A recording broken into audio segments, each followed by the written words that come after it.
بالله من الشيطان الرجيم. بسم الله الرحمن الرحيم. قل لا أسألكم عليه أجرا إلا المودة في القربى. اے رسول کہہ دیجئے میں اس تبلیغ رسالت پر تم سے کوئی اجر نہیں مانگتا سوائے یہ کہ قریب ترین رشتہ داروں کی محبت کے۔ اجر رسالت۔ بالآخر حاجیوں کا کارواں شہر مدینہ میں داخل ہوا۔ لوگ اپنے پیغمبر صلی اللہ علیہ وسلم کے استقبال کے لیے دوڑے۔ پیغمبر حجۃ الوداع یعنی اپنے آخری حج سے لوٹے تھے اور لوگ جانتے تھے کہ اب آپ ان لوگوں کے درمیان زیادہ عرصے کے لیے نہیں ہیں۔ امیر المومنین حضرت علی علیہ السلام کی پیغمبر کے جانشین کی حیثیت سے ان کے تعارف کی خبر غدیر خم میں شہر کے تمام لوگوں تک پہنچ چکی تھی۔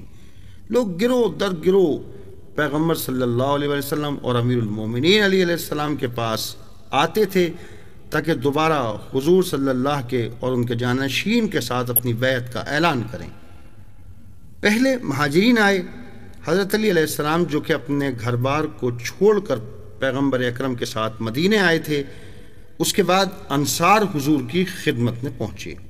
یہی وہ لوگ تھے جنہوں نے پیغمبر صلی اللہ علیہ وسلم اور ان کے ساتھیوں کو مدینے میں جگہ دی تھی۔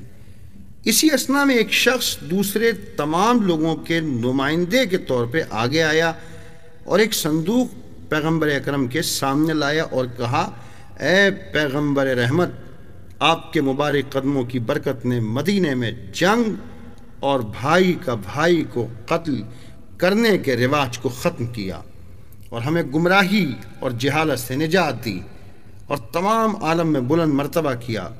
ہم جانتے ہیں کہ آپ کی زحمات کا مال دنیا سے اجر نہیں دیا جا سکتا، لیکن ہم نے سوچا کہ اب جب کہ آپ ہمارے رہبر ہیں اور دوست اور دشمن سب ہر جگہ سے آپ سے ملاقات کے لیے آتے ہیں، مناسب ہے کہ کچھ رقم آپ کے پاس ہو تاکہ اس سے آپ ان کاموں پر آنے والے اخراجات ادا کر سکیں۔ پیغمبر اکرم صلی اللہ علیہ وسلم نے کچھ نہیں فرمایا اور خاموشی اختیار کی۔ اسی لمحے فرشتہ وحی الہی لے کر نازل ہوا اور اس آیت کو انصار کے جواب کے طور پہ نازل فرمائی۔ آیت: اعوذ باللہ من الشیطان الرجیم. بسم اللہ الرحمن الرحیم. قل لا اسألكم علیہ اجرا الا المودة فی القربى.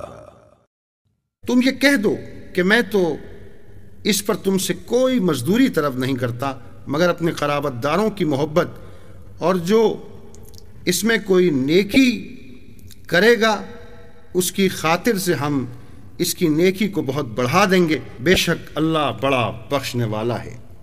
تمام لوگ جان گئے کہ حضور صلی اللہ کے مد نظر کون لوگ ہیں۔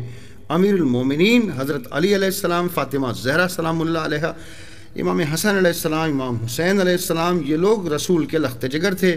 واقعاً دوستی اہل بیت پیغمبر ہی پیغمبر کی زحمات اور ان کی رسالت کا اجر ہیں۔ امید ہے کہ ہم بھی عظیم الشان پیغمبر کی زحمات کا اجر رسول خدا کے فرزند سے محبت کے ذریعے یعنی امام زمان عجل اللہ تعالی جو کہ آپ کے قریب ترین اقربا میں سے ہیں ادا کریں۔